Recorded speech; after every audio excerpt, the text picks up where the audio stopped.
Hello and welcome back to our SOLIDWORKS tutorial series.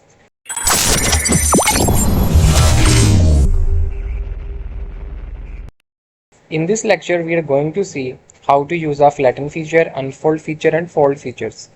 It is a very handy tool and used for various purposes. So let's start. Let's say we have currently a circle like this and let me create one here. Give me the diameter here of 100 mm and making this line construction and making the offset bidirectional and 1 mm. Okay, now I will just delete these two lines. Now you see something like this has been created here by going to sheet metal, clicking on base flange, and let me just give the length of thickness is going to direction, and let's just give the length of 100.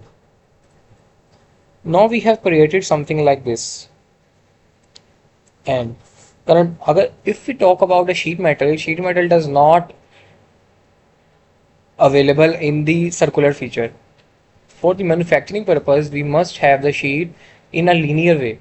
So for a linear way, this sheet first will be linear, then it will be turned into a circle. So to see what is the length for machining, what will be the length of sheet for the machining, I will click on unfold and it is asking for a fixed face and bends to unfold.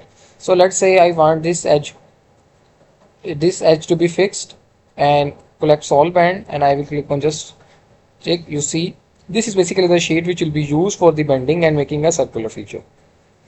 Now we can create multiple feature here. Let's say I am creating a hexagon here, and by linear pattern I create 8 and sheet metal, clicking on extrude cut and link to thickness, let's say, and changing the direction through all. Let me check and click on check. You see, we have created something like this here.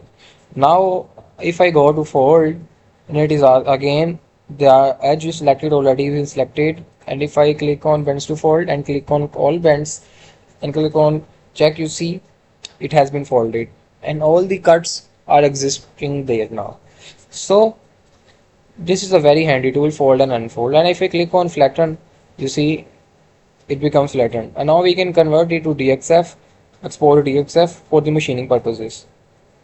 So that's all for this lecture. Thank you so much for watching.